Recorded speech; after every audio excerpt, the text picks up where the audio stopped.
Welcome back to another action-packed episode of Pig's Ear in Review here at the Tojo Dojo, one of the only places where we're talking about what we've been watching and playing. I'm Myshtuff, joined by Riku Rose. How you doing? Good, thanks, mate. You?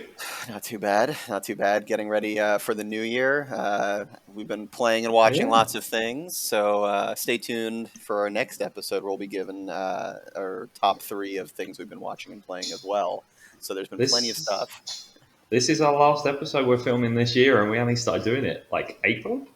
I think so, yeah. I don't know what the count is that we're on, but it's at least 33, 34, something like that. Something like that, yeah. So yeah. Prepare for even more next year.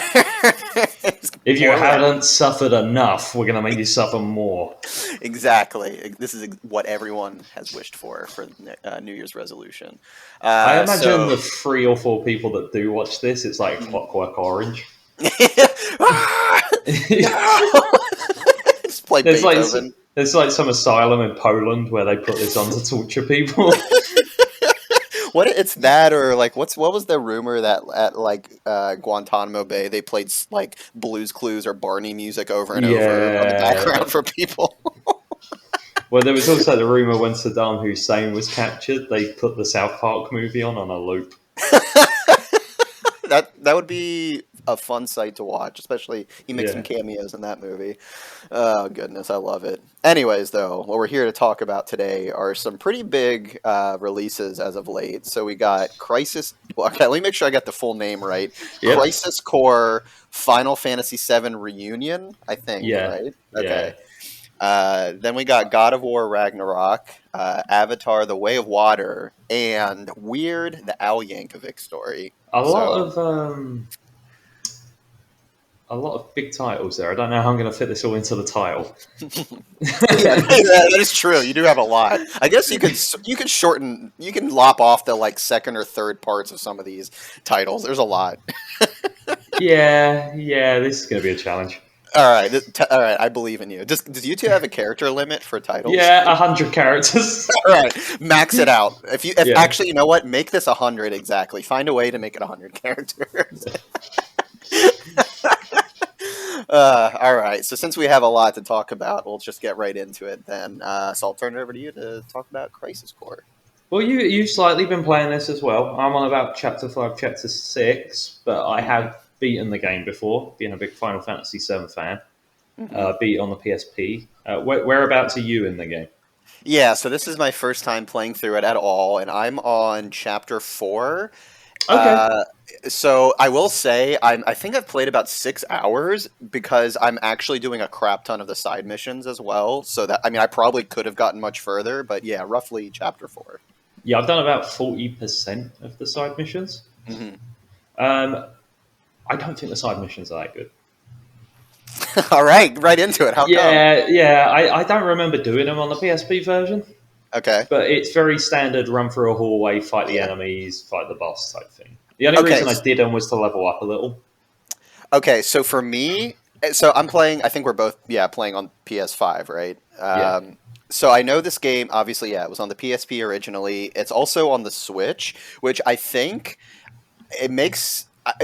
not that you're not going to get the same experience per se, but the Switch actually, I imagine, would be nice because of those side missions where you can do like the quick bite-sized little chunks to like knock them out a little bit.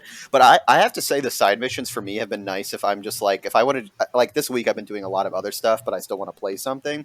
So if I have maybe like 30, 40 minutes, I can go in, knock out like 5 or 6 missions and then kind of like turn it off again. So it's been kind of nice for that as well. But I get what you mean.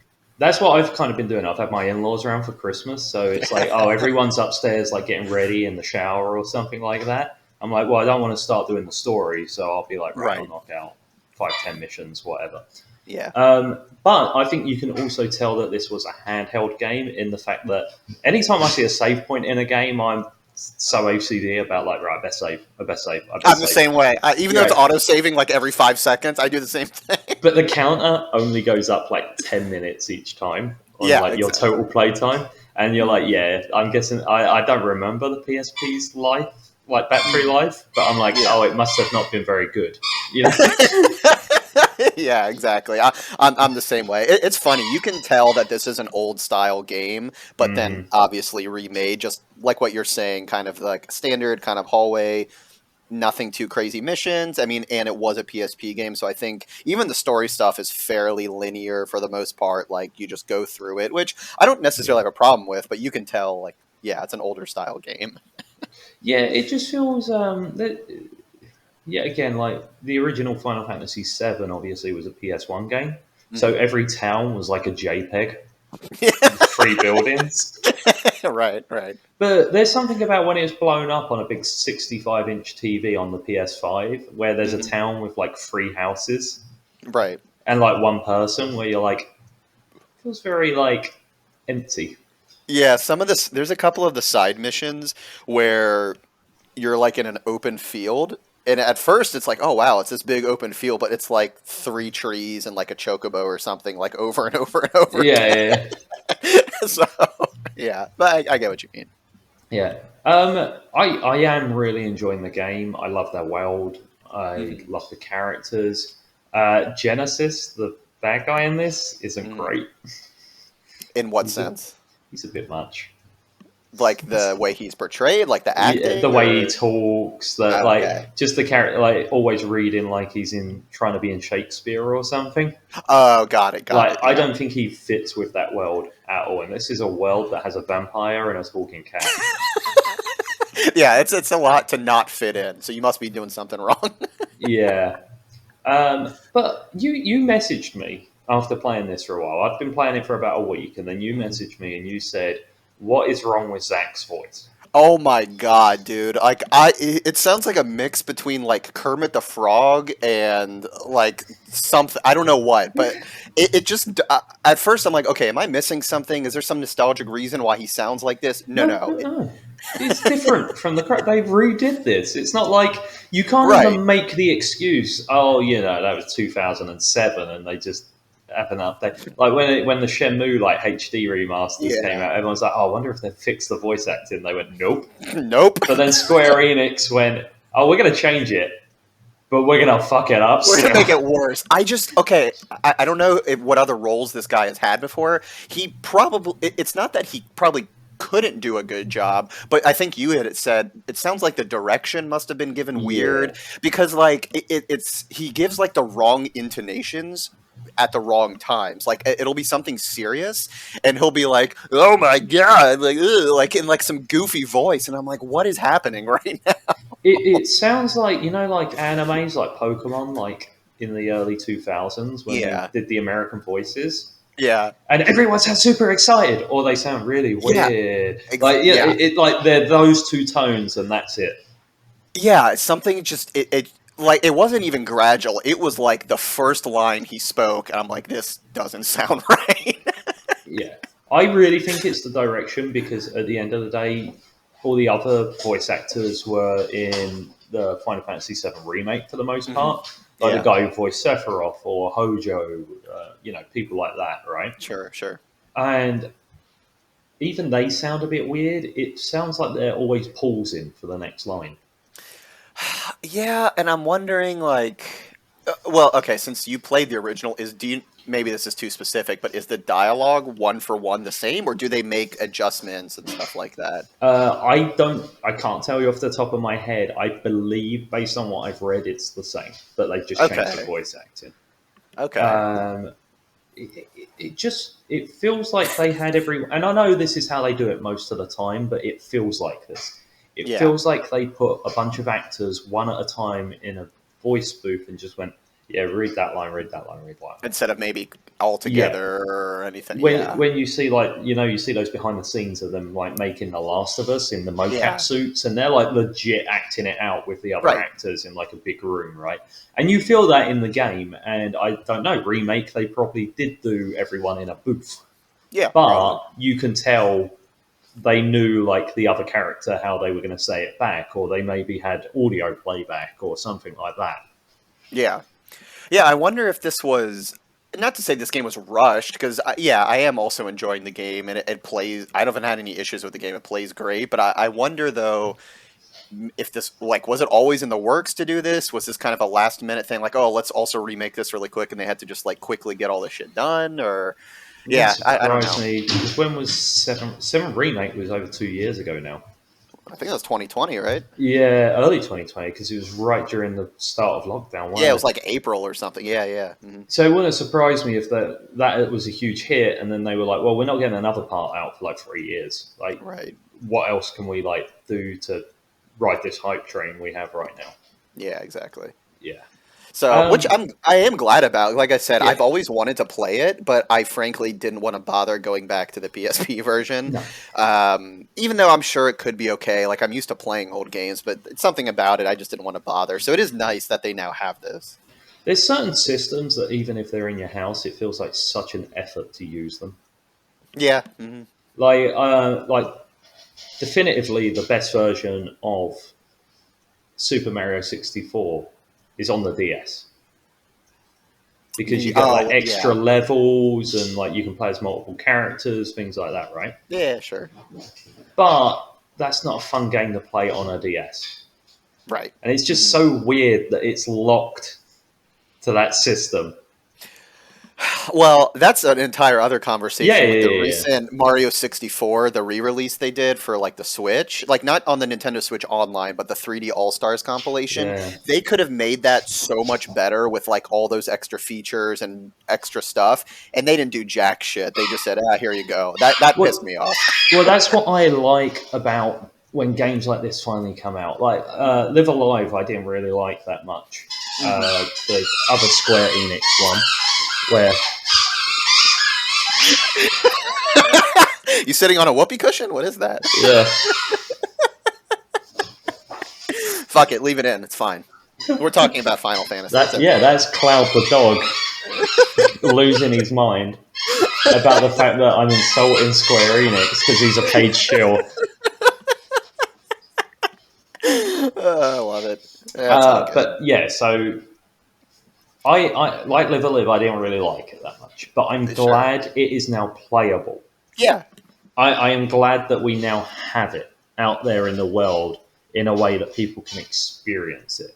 I don't like when media gets lost. Yeah, there's something to be said about game preservation and porting and just, yeah, exactly, making it available. So yeah, I 100% agree. Even if it's not your favorite game, it's still good for the the cause, so to speak. So Yeah. yeah, I hear you. Overall, I'll give it a thumbs up if you like Final Fantasy VII. It's kind of weird if you're playing Final Fantasy VII Remake as like your first way into this series. It's gonna be weird to play this game now Hmm. if you haven't played the original because it spoils a lot of the original Final Fantasy and the twists. I still think you should play the original and then the Hmm. remake. Yeah, I could see that. Even though, once again, yeah, I'm not done with it yet, and I don't technically know the end of Crisis Core story. I think I've had maybe one or two things probably spoiled for me over the years, but yeah, I could see that playing it out of order. That'd be a little weird, but yeah, no, I give it a thumbs up as well. I gotta be honest, I'm having more fun with it than I thought I would because not that I thought I was gonna hate it or anything, but. I don't know. I guess I didn't know what to expect. I suppose I set my expectations low, but I'm really enjoying it as well. I'm having a good time playing it. So yeah, I'd give it a thumbs up, and yeah, definitely recommend it for sure. All right then. So, boy, tell us about the other game. Wait, hold on. Let me get the throat deepness.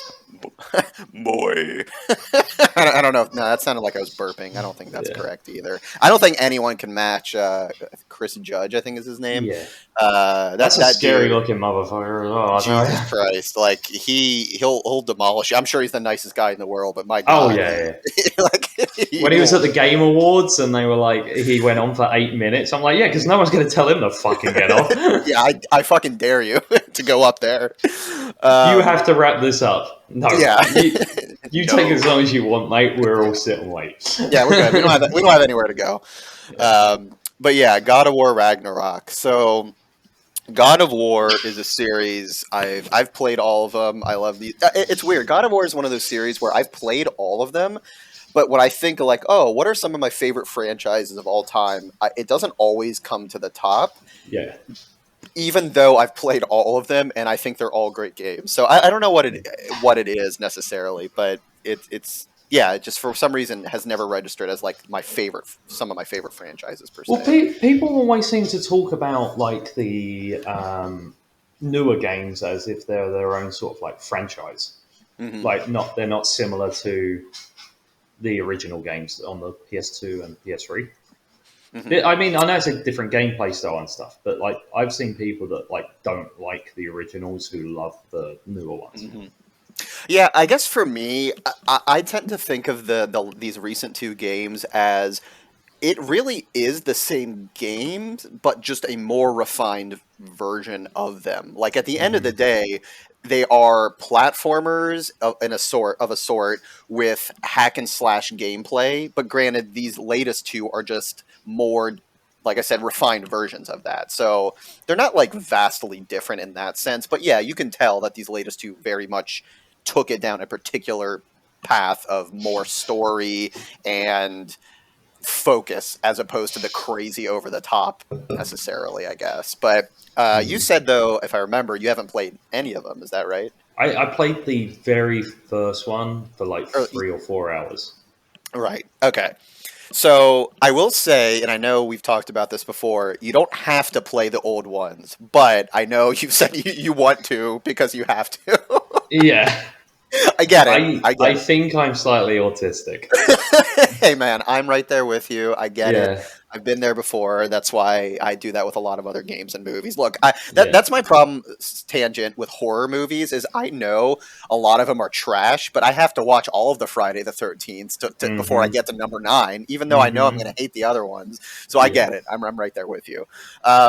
Either way, though, what's nice, though, I guess to go back really quickly to the last God of War from 2018, that yeah, it was a breath of fresh air in a sense because the series, frankly, was getting a little bit repetitive with the previous ones because it was the same setting. It was always like ancient Greece, and it was the same hack and slash style. It wasn't really innovating after the last couple. Not that to say they were bad, but it was just kind of stale at that point. Hmm. So with the 2018 one, it like I said, it was a more refined version of that. It was a different environment. You're now dealing with more like Norse mythology as opposed to Greece, and it was a very story centric heavy game. Not that the last ones didn't have great story and like mythology with Greece, but these were like a very focused story about Kratos and his son, and then his wife. Like right from the beginning of the last one, your wife, like you don't even see her face; she's just dead, and you're like trying to bury her basically.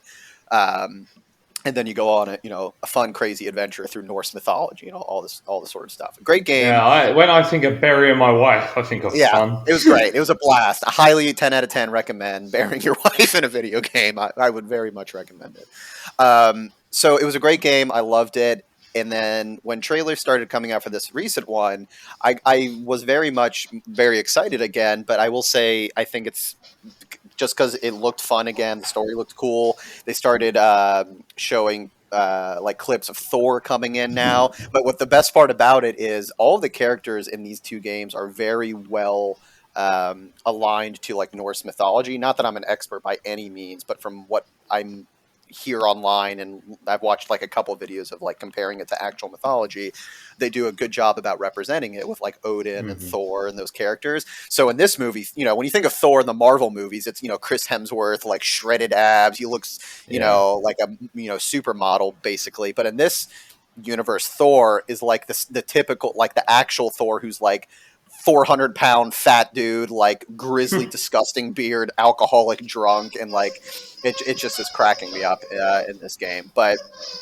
either way, this game was incredible. Like the story not only was good on its own, but it tied together the last game. And what I think this game did a better job of the last one, they actually tied in lore to the old games as well. Because in the last game, they kind of skirted around it a little bit to sort of make that clean break. So like they acknowledged it. It's not a different Kratos. It is the same character, but they didn't really like kind of acknowledge it too much, I guess. But in this game, there's a few spots where they directly like Kratos is recalling his past of like in Greece and all these things, and it was really nice to see that as well. So as far as the gameplay, really, it's the same as the last game, which is not a bad thing. It plays just as well, but there's a little bit more customization of like your weapons and stuff like that. And here's also a boomer moment for you. I think I think crafting in games is getting a little out of hand. I don't know if you've noticed that or not. Yeah, too much stuff. There's too much stuff. So, like, I get there's a time and place for it, and you want to have your own little spin on certain weapons to suit your play style. But this game, to its credit, they do a good job of it. It's not Death Loop levels where I had no fucking clue what was going on. But in this game, you can customize, like, not just your weapons, but like attachments to the weapons, and you can level up your weapons and level up the attachments to the weapons. It sounds more complicated than it really is, but it does get a little out of hand. I will say, if I had to complain about this game, it gets a little ridiculous at times. Yeah, I think it was like The Last of Us, where like you were making like shivs and stuff like that, Yeah. you know, and like I can get behind that because you ultimately there's like 4 things you can make and like 4 items you can collect. Yeah. I'm like, yeah, okay, but then you see some games where they're like, oh, go to the crafting shop, and it's like, oh, you need 300 rope and 200 of this, Yeah. and I'm always like, nah, I'm okay. I'll just go buy the thing. Yeah. So fortunately in this game, the good part is you collect enough stuff along the way where you'll still be fine if you don't want to explore the crafting aspects of this game. But if you do, it is worth your while, especially if you want to keep playing it after you beat the story. So the one thing I will say also about this game is the world itself is really well done. It's very focused and it's open world ish. Like it's not like you can go to all these different areas and stuff, but you kind of have to teleport between them and stuff like that. But the areas within this world are very well done, where all the side missions are really fun to do. Like that's the one good thing is even the side missions in this game are well done story wise. Where there were a couple times where I didn't even realize I was doing a side mission because it was like so well integrated. I thought like there's one part where you have to choose like which direction you want to go, and I'm like, all right, whatever, I'll pick this direction. It wasn't until after the fact I realized that that was a side mission, and maybe it could have explained that part. Maybe it was just me didn't understand that, but the story was so good for that side mission that I didn't even like notice it, which was nice to see. Like, because most, we've talked before, like the Assassin's Creeds and all that. Okay, the side mission is go collect 50 rats in a sewer and come back and you'll get a fucking suit or something. It's like Yeah. stupid crap that no one cares about. But there was one side mission I did that legitimately, like, I'm shocked it was a side mission because it revealed a very interesting part of the story. So I think they do a really good job just in general building the lore in this game as well. Wait, are you trying to tell me that quality over quantity makes for a better experience? I know, it's blasphemy. I'm sorry. You know there are people loading rifles at Ubisoft's office right now coming for you. Exactly. Yeah, I'm gonna hide in the bunker here. Be right back. Yeah.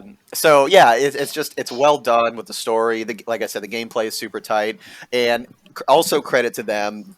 They could have easily, like, these two games, these last two, could have been made into a trilogy. But they even said themselves, no, we didn't want to do that. We Mhm. had this planned for 2 games, and that's the story we're telling. We don't need to pad this out for another third game.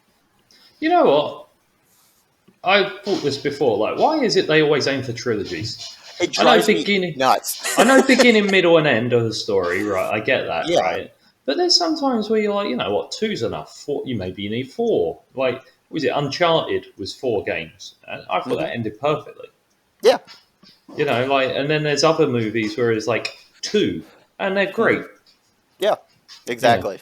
Yeah, I don't know why either. It drives me nuts when they always have to do them as well. So with this game, though, they told the story perfectly with 2 games, and of course, at the end, there's a little bit of like, oh, it could go this direction a little bit if they wanted to pick it up, or maybe another team, because I'm sure after this game, maybe the team wants to maybe do something else potentially. So they could, of course, pick up from the remains of this world without spoiling exactly what that means. But as far as the main story they were trying to tell of Kratos, the son, Kratos' wife, they tie it up perfectly. So the story was great. It had amazing battles. Like the final aspect of this game was like one of the most epic, like, culminations of a story I've seen in a while, of just all kinds of crazy shit happening. Monsters that came from previous games, Mm. characters you haven't seen in a while, just kind of rallying the troops to fight this big bad character. So overall, yeah, amazing game. Like there's very little I can say bad about this game. If anything, there was a couple of those maybe preferences around crafting, and maybe I will say maybe on occasion some of the optional bosses are a little bit too insane. But granted, maybe the whole point is to go back to them when you're more powerful. So like, it's a bit of a balance, I suppose. But there's also, of course, difficulty settings I could have switched around. But other than that, the game is incredible. Like, highly recommended. Thumbs up. One of the best games of the year, if not one of the well, it's PS4 and PS5. I played it on PS5, but of this general generation, definitely, I will say in combination, the last one and this one together are incredible. But definitely this one, it's like they took an amazing game and then just like perfected it more, which is great. And I think we've talked about it before as well, where like not every game needs to reinvent itself. Like if a game is solid, you can just continue it, especially if it has a good story, and maybe just make some refinements. And that's exactly what they did. Yeah. So yeah. Highly recommended. You don't have to go all the way back to the original, but I know if you're going to do that, let me know in about 8 years when you get to this game. We can discuss it. Yeah, they just need to make the originals a little easier to play than other than just on PS Now. Yeah, fortunately, I have all of them on PS. The old ones on PS3, so I can play them. So do I. Guess what though? It's in England and I'm in Florida. Yeah, wow. Yeah, see, mine's upstairs, like right over there. So I get it. I get it. Anyway, so yeah, thumbs up. Highly recommend. All right, over to you. Talk about some blue people. Okay, so the Smurfs back in Manhattan. Yeah, exactly. No, I went to watch Avatar: The Way of Water. I watched a pirated copy on my phone. Didn't think it was that good. Moving on. Yeah, 480p. Yeah, it had Chinese subtitles along the bottom, taking up most of the screen. I wouldn't recommend going to the cinema for it. Why waste $9? Fuck it. Yeah, no. So I spoke about I went to watch Avatar again, and how much I enjoyed it more than I enjoyed watching it at home, like after it came out. And so I was like, right, I gotta go see this on a big screen in 3D. And this, I think, has disappointed me quite a bit from James Cameron. Interesting. Okay. Yeah. I've heard like nonstop praise for this movie. I don't think this is a bad movie. It's a little long in the tooth. It's 3.5 hours long. Jesus Christ. James Cameron isn't a stranger to sequels. He did Aliens, and he did something different with that franchise. Sure. He did Terminator 2. He did something different with that franchise. This feels like a soft reboot of Avatar. Yeah, I mean, given it's been 13 years, right? Yeah, but so the original Avatar, what everyone loved was like, oh, he's going to join like this tribe of people, learning their ways, becoming familiar with them. We're being introduced to that world, right? Right. And they are they go to stay with these like not as blue people. They're more like a greeny blue. All right. And instead of being like in the forest and the trees and stuff, these people are like in the water. And instead of like those big dragon things they fly, these people fly some like or swim on like these eels and have connections with whales and things like that, right? Nice. But the whole movie is them now learning. It's like all the sea people going like, ha ha ha, these tree people can't learn our ways. It's tree people. They do. They call them like branch swingers or something like that. That sounds dangerously close to like a derogatory term. Yeah. Yeah. But, so that's it. The whole movie is people going like, oh, they can't join our tribe or whatever. And they go, well, we're going to join your tribe. And which is what happened in the first one. This human can't be an avatar or Na'vi or whatever they're called, right? Yeah. And it has the same scenes, like where he goes to put his hair thing in the dragon. This time he does it on like an eel. Like, where does he put it? They've got the little slot, the USB stick on the back. Is it compatible though? Yeah. All right. Where he puts it in, then does it upside down, and he does it the right way. That would have been hilarious. Yeah. That's why it's 3.5 hours long. Every single time they go to get on things, they just can't figure it out. but that's why I was kind of disappointed. I was excited about this, and they were like, "Oh yeah, we're going to the sea. We're going to see a new area." I'm like, "Oh, that's cool. Like James Cameron's going to take the world he built and make it bigger and more exciting again." Mm-hmm. He doesn't really. He's kind of just telling the same story he's told, but using it as an excuse to get excited about water. He seems to be fascinated with water. Yeah. On a personal level. I imagine him writing this movie in his bath on a laptop wearing a little sea captain's hat. Corn cob pipe. Yeah. Yeah. This movie is like a cross between Avatar, The Abyss, and Titanic. All right. Yeah, just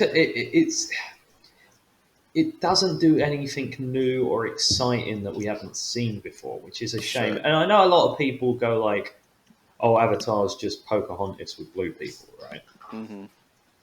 But the 3D and the world is why you went there. It wasn't really for the story.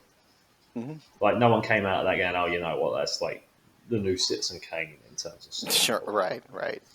But it was an experience to go see it. Sure. I feel like I'm getting the same experience I got 13 years ago. The 3D is amazing, especially underwater with all the fish flying about and stuff.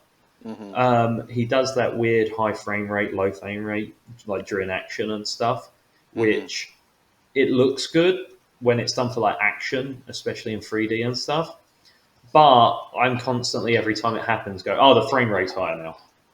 Yeah, you can notice it. Yeah, it takes you out of it just for like half a second because in your head you just mentally go, "Oh, is the frame rate quicker?" Yeah, the frame rate's quicker now. Yeah. Well, I wonder how that's going to translate to home release as well. I mean, I'm sure they do it, but yeah. Well, I guess I'm curious how much of a difference it'll make, or if TVs that can't handle that potentially, if it'll. I'm assuming it won't look worse per se, but like, will you even be able to? There's got to be a way to point? even it out. It's like my TV. Like if I go on Disney Plus, it like automatically knows if I have Dolby Vision. Oh, yeah, I guess that's... Yeah, I mean, maybe the shit is getting a little bit better, so I can appreciate that. Yeah. But, I mean, is the actual visuals... Is it the same, or is it actually No, it looks better. It does. Okay. Yeah. Okay. But it's not as big a jump as, like... we went from the Raimi Spider-Man movies to Avatar, like the first one, in the space of, like, a few years. Right. And that was, like, mind-blowing. Like, you were like, "Oh, that's why this cost $300 million. Yeah, I mean, I think in general we've been getting, like, more on the video game side. It's just diminishing returns at this point. Like, you can only push graphics so far before it's like, yeah, you can tell, like, okay, there's little minuscule jumps. But compared to what it used to be, it's like, all right, well, it's not that crazy, I guess. So. Well, I remember when, like, someone put up on Twitter, like, a comparison picture between the original Last of Us and the remake. Mm-hmm. And something like the top reply was, "Which one's the better one?" Oh, that's great. Yeah, exactly. Yeah, like I was just disappointed because like this sounds so just like putting him on a pedestal, but James Cameron only graces us with his presence at the movie theaters about once a decade. Not for this next decade anymore. No. But yeah. You go in being like, a James Cameron movie. I'm excited. We don't get these very often. And then I came out again. I already had that movie. I mean, even from a story perspective, it sounds like it's not really pushing anything forward, per se. No, like the humans come back. Instead of destroying the trees and the forests, they show a bit of people hunting whales, which is obviously James Cameron upset about whale killing and stuff like that. The same way that the original film was talking about people like colonizing native tribes and stuff like that. Here's a question. The reason they hunt the whales is because the whales have a like kind of juice in them that stop aging. Ooh. Right? So, and the guy's like, it gets like that much of it, and they go, "What are you going to do with the rest of the whale?" He's like, "I'll just throw it away." They're like, oh, it's such a waste. Like all this big beautiful animal for just that. How much do you reckon that little bit of juice is? He quotes a price on how much it goes for. So you would never age again if you have How this. much? How much it costs Yeah, in dollars. in dollars? Bear in mind, this movie's about 500 years in the future. Sure. I don't know, million, He quotes, I think, 80 million. And 80 million. I'm like, that's pretty cheap for something like that. I mean, in the grand scheme of things, if you never age, like, To yeah, live I could forever, understand. yeah. Okay. Maybe get rid of some whales. It's all right. That's fine. That's fine. It's a trade-off, Wow, right? you didn't take long to convince there, did you? Yeah, come on, come on. Let's be real here. Yeah, But okay, I think I did see an article because okay, yes, there are multiple sequels already planned or yeah. they've already been shot or whatever. I mean, is the thought that each sequel is like a new biome essentially? Like the next one's going to be desert, the one after that's like I'm I don't know. imagining so. Um, Because like where else are you going to go from as you this? said, probably the desert or something. Right. And then it'd be an allegory for like the Iraq War or something like that. There you go. That's what I'm imagining. I mean, are you even interested anymore? No, I'm not. I wasn't interested in the story. I was excited. I was excited for the experience of going to see Sure. the movie, Yeah. which ultimately that part disappointed me. It is still a good movie. Okay. It is still fun to watch. It is a little long in the tooth. It did not need to be 3.5 hours long. Right. Maybe if we had less shots of people just swimming with wows, hmm it would have cut an hour off. Well, isn't there the one quote from Cameron when someone asks, like, well, what's the best part of the movie to step out if you have to use the bathroom? And he's like, just go and see it a second time. Yeah, Or he's like, it's something. fine. You can see it the next time you can. Yeah. Yeah, like, oh, great. Thank you. Yeah, what I found weird though was I was like, oh, like how after Force Awakens, like half of the people are like, it's good, but it's a remake of A New Hope. Sure. I thought everyone was going to say that about this movie. It's great, but it's just a remake of the first one. Yeah. And I haven't seen anyone say that. All I've seen in people is like, oh, actually, Cameron knows how to do action, especially the last 45 minutes. And I'm like, yeah, but that's what happened in the first one. I mean, if that's what people want, I guess. I mean, there you Yeah. go. But yeah, that is a little surprising that it hasn't been mentioned. Yeah, Okay. I've just not seen it anywhere. I've not seen it, but I saw that, as I said, for like Star Wars all the Yeah, time. yeah. The Force Awakens, yeah. Yeah, yeah. I That's mean, wild. I'd give it a thumbs up. I still think if you're going to watch it, you need to go see it in like 3D.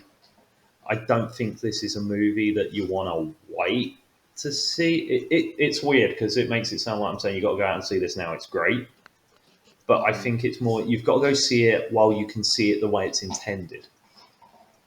You can't That's wait and then have an even worse experience. I mean, that's such a weird thing to think about because I feel like to judge a movie on how good it is, it shouldn't be the time sensitivity or availability shouldn't be a factor personally. Like, I get what you mean. Like, I can appreciate that. Like, I don't have the type of equipment at home to Yeah. completely see the intended way, quote unquote. But, like, that to me means that it I don't know. Like you want to push the envelope, but at the same time, like, come on. Yeah, I mean this must be how our parents felt before like home video was a thing. Because Sure. I don't know if you've ever noticed, like a lot of 70s and 80s movies that are sequels, like play the last 2 minutes of the previous movie, like in the Like a movie recap. before, because like no one could be like, oh yeah, let's watch like Rocky 3 before like Rocky 4. Right, right. You're just like, I hope I remember what happened in that movie Yeah, 3 years exactly. ago between all the cocaine. Yes, exactly. Yeah, I don't know. Like I'll probably watch this movie at some point. It's not going to be while it's in theaters. I know that for sure. I mean, shit, I still haven't seen Black Panther yet, so like I'm a little behind on some recent releases, but I don't know. I'm curious how it's going to hold up. Not that I have like a shitty TV. I mean, it's like a 4K, I don't know, 55-inch or something like that. But it's not going to be the theater experience, that's for sure. So Yeah. It's not me trying to guilt trip you because I don't think this is the movie that's no, worth you're fine. like taking a day off. But it's like it's a Yeah. shame you're gonna miss out. But I don't blame you not wanting to make a day out of it because I went at 10 a.m. to a showing and it's three and a Mhm. half hours long. So I got out at 2 p.m. Right. That's like half of your day done. Yeah. Like yeah. And I will say, okay, and that's the other thing too, is like if I went by myself, I think it'd be fine, which I've done plenty of times before. I don't have any issues with that. But like if I'm gonna like try and convince someone to go with me, that alone, the time commitment is putting off most. I would think most people, at least people I would go with. Maybe it's fine for a lot of others. I mean, it's clearly making a shit ton of money from what I'm understanding, so it's probably doing well. But yeah, it's a little hard of an ask. Yeah, I'll give it a very soft thumbs up. I that that Hmm. it's a weird movie to think and review. Yeah. What about? Okay, actually, really quick before we move on, have you seen any stories yet about the latest round of Avatar in fuel depression, No, I haven't. like from last time? Yeah, Yeah. For anyone who, it's so funny to think that this was a thing. Sorry, I shouldn't say funny. I mean, depression isn't funny, but like the way that it happened the last time was people were so enamored with the movie that because it wasn't real, people were legitimately depressed, and it was like coined its own term, like Avatar depression or something like that. Like it was something it was crazy, Pandora or something, wasn't it? like Post Pandora Pandora. syndrome or something, Yeah, post Pandora depression or something. something like that. And Yeah, I'm curious if it's been happening with this latest one or not, or if people are like not as you yeah, but know. you've seen that footage of the old people jumping out the way of the train when they saw it coming towards them in the movie theater. People were idiots. That there are a lot of Like idiots out there. in 50 That's for sure. years, people are going to watch the original Avatar and go, "People are depressed over that. It looks shit." Yeah, exactly. It's all in context, of course, but Yeah, it is just funny that that was a thing that happened. So I'm not sure if it was happening again, but I'll be on the lookout for more stories. I mean, I don't know if this movie's still going to be in theaters for like another month and a half, which it probably will. Maybe I'll find time to go see it at that point. But yeah, we'll see. all right, mate. Well, over to you for the next big, possibly Yes, the biggest release of the year. this is 2022 movie of the year for sure. It's so good, in fact, that you can watch it for free online, which is Weird: The Al Yankovic Story. So, about a month or so ago, you had recommended a movie to me, Walk Hard: The Dewey Cox Story, which you had said. A classic of our time. Yes, and I'm surprised I never watched this, mainly because I love John C. Riley, and I like actual like music biopics and documentaries. So for whatever reason, this one just like I just never got around to watching it. And you So can never enjoy him again after watching that movie. no, That's and the that's the issue. well, that's the thing too. Is that for anyone who hasn't seen it, it's basically a parody of music biopics, and it's like every conceivable thing to make it sound like something is either going wrong or something is going to be perfect to make the situation happen like happens because it's like dramatized in a movie. And that movie, I know we're not reviewing that one, but that one was hilarious, and I definitely would recommend anyone watch that movie. So when Weird Al, though, this movie got announced at first when the trailers came out. I don't know if you've seen the trailers or not, but like it Yeah. you can't it looks like it's a biopic movie, and I'm like, oh, cool. Like maybe it'll be like it's Weird Al. Of course, it's going to be funny, but I'm like, oh, maybe this is going to be kind of like a serious movie. They don't really tell you much past that, other than some clips or whatever. Um, so this movie stars Daniel Radcliffe as Al Yankovic, and I got to say, also another side note, both him and Robert Pattinson have become some of my favorite actors. Like after like Twilight, I will say are hilarious movies to watch, and obviously Harry Potter, classics, whatever. But like after that, they've both been in some amazing movies. Like I don't know for Daniel Radcliffe if you've ever seen Guns Akimbo or Swiss Army Man. No. Uh, th- those movies are great. He's in both of those. Highly recommend.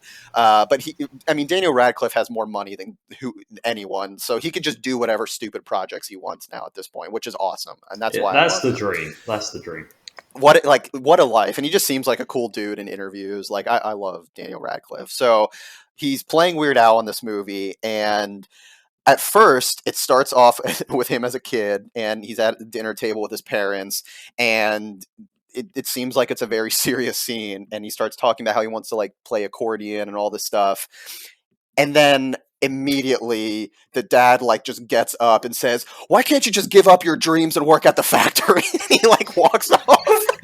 And like you can tell immediately like, oh, this is a parody movie, which you shouldn't be surprised. It's Weird Al. He does parodies as part of his career. So I know, like I said, the advertising doesn't exactly give that away, but this movie is essentially it's infused with truth for sure, but there's plenty of things that are just so over the top and like exaggerated and just making fun of stuff, kind of like Walk Hard, which makes me think I think you're going to love this movie. Like even if you're not the biggest Weird Al fan, I think you're really going to like this movie. So it's the whole movie is just random shit like that, and Daniel Radcliffe does an awesome job playing Weird Al, and even Weird Al, he makes a cameo in the movie, kind of actually like in Bohemian Rhapsody, where like Mike Myers is like the executive of like saying you're never gonna make it, and you know whatever. In this movie, Weird Al himself is that executive, and the same type of thing, like, oh, you're never gonna make it, and you know all that kind of stuff, which was funny to see. But it's really, in essence, yeah, it is just about his life, of how he started to more or less roughly it kind of ends roughly in the 80s, but the way it ends is not true. Like because it ends so abruptly with this ridiculous over the top ending that at first I'm like, oh, they're gonna keep going after this, and it's like, no, it just ends, and I don't want to spoil it for you, of course, but it's. Yeah, that's all it is. There's his songs. Some of his more popular songs are in there. But like even the way how some of his songs were created are a joke. And like his song "My Bologna," making fun of My Sharona.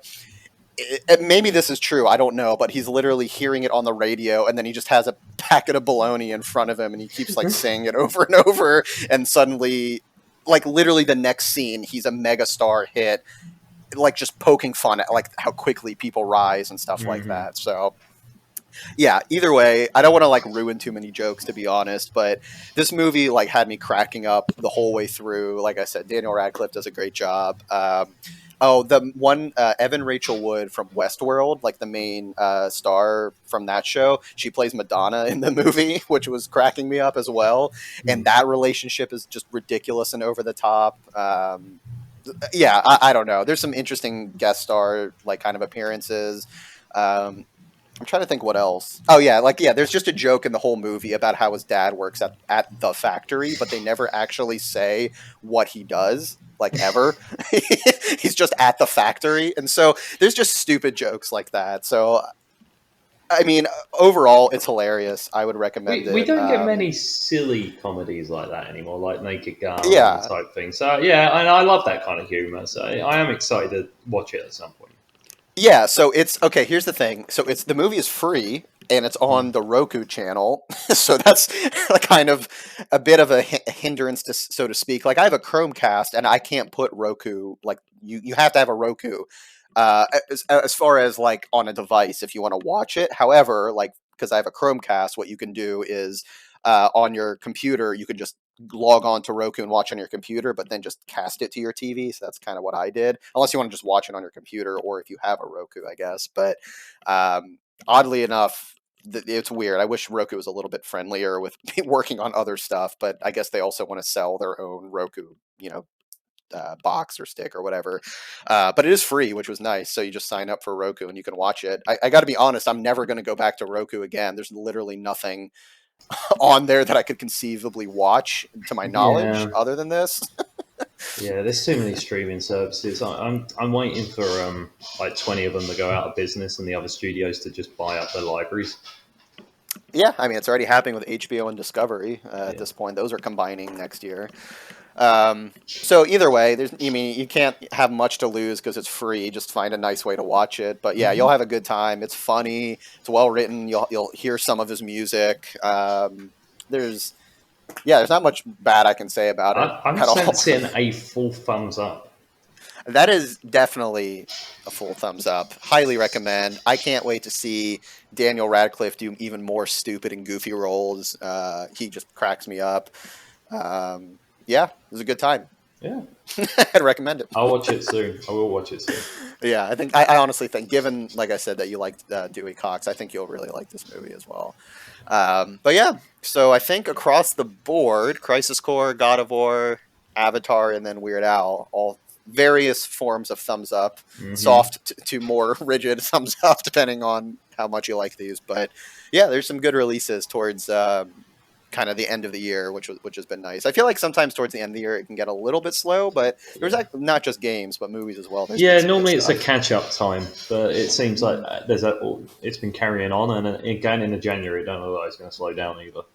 Yeah, exactly. So there's plenty of shit. So definitely tune in as we talk about more stuff next year. But as we mentioned at the top, we'll be doing a top 3, I think, for games and probably movies as well, coming soon as well to talk about 2022. So make sure to tune in for that one. But if you played any of these games or watched any of these movies, definitely let us know what you think. But until then, we'll catch you on the next one.